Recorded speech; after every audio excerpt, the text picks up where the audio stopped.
Yesterday, President Ruto toured Mombasa, and in this video, I'll walk you through some of the things that took place. And with no further ado, let's get after it. Number one, there was a moment where Ruto and Kindiki flaunted all security rules by traveling together on the same train. In fact, here's the tip.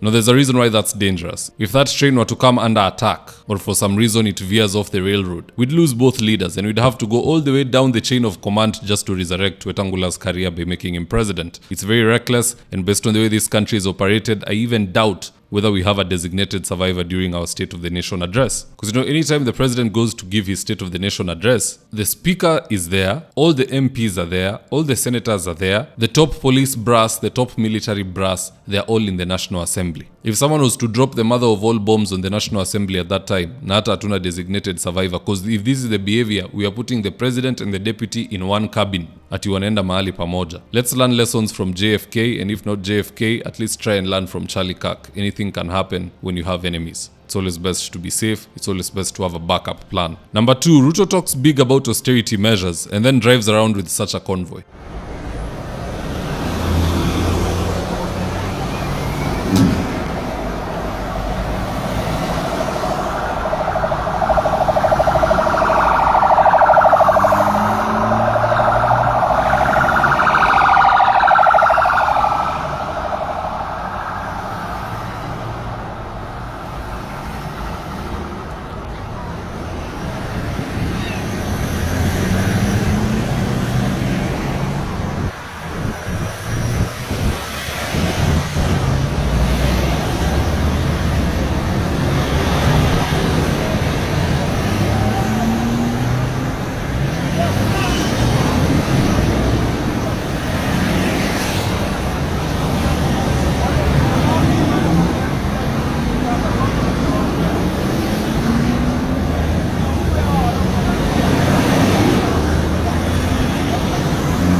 We seriously need proper legislation that guides us on how many vehicles a head of state should have. Sababu huyu mtu anataka ahame from point A to B with every single car in his parking lot. He is behaving like a black American. The black Americans that we see ndio wale wanavaa every single necklace or chain which they own. Kama ako na 10 anataka atembee na 10 kwa shingo. And they say they are free from slavery na wanatembea bado na nyororo. Ruto is no different from that black American rapper walking around with every chain in his house. Because he wants to move around with every car in his parking lot. Saizi hata ukipea Ruto Vitz ikae kwa hiyo parking ya State House, hiyo convoy mzito itapita, mwisho utaone hiyo Vitz inapita. That is fuel being wasted. That is a driver we don't need being paid ndani ya hiyo Vitz. Even if you want to create employment, we should create employment in a manner that doesn't hurt the taxpayer. Number three, Gachagua said that once he's elected to office, he will stop the affordable housing nonsense. And Ruto clearly didn't like what Gachagua said, and he went to complain about it in Mombasa. In fact, here's the tip. So mmesikia mtu mwingine tapeli anasema ati atakuja kusimamisha hii affordable housing. Ni mjinga si mjinga. Ni mshenzi si mshenzi. Ni mpumbavu si mpumbavu. Ni mjinga zaidi. From where I sit, hata rais aliye aje, his presidency alongside that forced affordable housing scam will have to come to an end. There's no two ways about it. If power is with the people, then you have to follow the will of the people. No one wants that housing levy thing. Because we have seen that this government, not just this government, but the Kenyan government since creation, since inception for that matter, does not speak the same language. This is not like the Chinese Communist Party, whereby even if Xi Jinping stands down because of old age and someone else takes over, they continue on the same program. Hapa kila mtu anaingia na kufanya matope yake. Huyu anaenda huku, huyu anaenda huku. So when the next government comes, wale wamekuwa kilipia housing, hata hiyo malipo yenu sijui itaenda wapi. Utakuwa unadai nani? I just want to sound another warning to anyone watching. Don't commit to this housing project. Never commit to anything inahusu serikali. If you ever come across a chance to buy government land and maybe you made that mistake ukanunua, sell it immediately, because they usually give and they come back to take. Hata hizi manyumba kuna watu watalipia wamalize and then unasikia ati mtu mwingine amepatiwa. There is a great danger there and people will cry, and I've always said we will analyze it here. Now I'll read for you Ruto's small celebratory tweet after touring the Mombasa housing project. Then I'll read for you the comments that Kenyans left for him right below that tweet. Now let's start off with Ruto's post, and I quote, "Kenya's transformation is unstoppable. We have no place for narrow-minded and retrogressive leaders who drag our country backwards. Satisfied with the ongoing construction of the 1,932-unit Nyali VOK affordable housing project, Mombasa County. This transformative project, which has employed more than 650 people, furthers our commitment to delivering dignified housing, creating jobs, and promoting inclusive urban development across the country." And here are the images he attached below.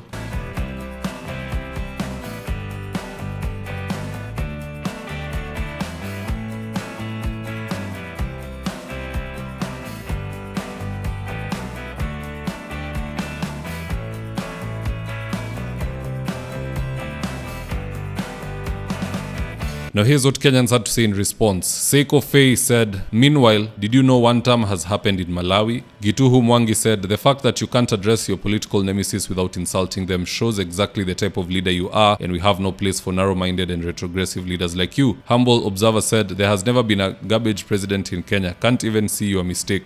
I wish those were industries you were building. Nyumba za kulala. Watu hawana kazi, unajenga nyumba za kulala? ? Twycross said, "Doesn't matter. What you've stolen makes me sick. You deserve to be jailed. A pathological liar and a man who would rather sell Kenya for selfish gain. We have not forgotten about Adani and the secrets behind it.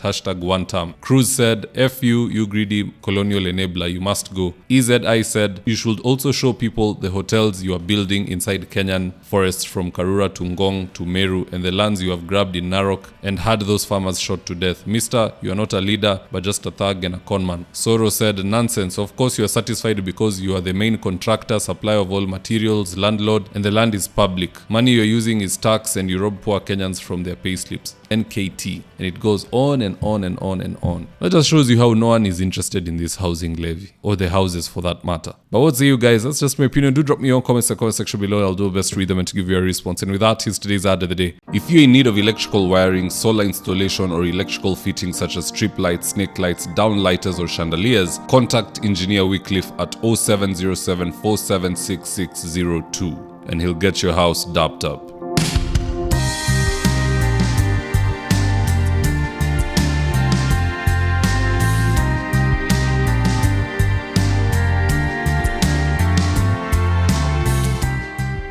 Now, if you're here for the first time, please go on and hit the subscribe button. And if you're watching for a different platform, just head on over to YouTube, search for David Wafula, hit the subscribe button. You're going to be getting a ton of content of this nature. If politics is something you're passionate about, this is definitely the one channel that you really need to subscribe to.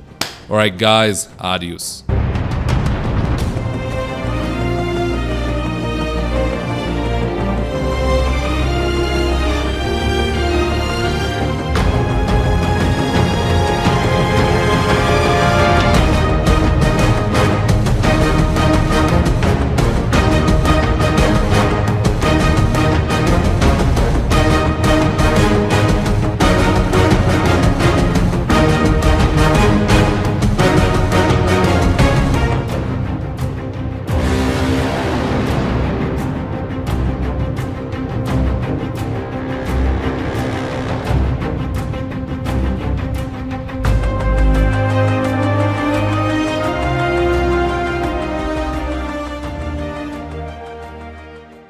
Thank you for choosing David Wafula as your primary news platform. We put countless hours in research, recording, and editing. By showing up each and every day to watch our videos, you encourage us to generate more videos for the viewers. We are on a mission to inform, educate, and build a better tomorrow. To our thousands of followers in a world full of presidents, kings, and queens, you are the real gem. Adios.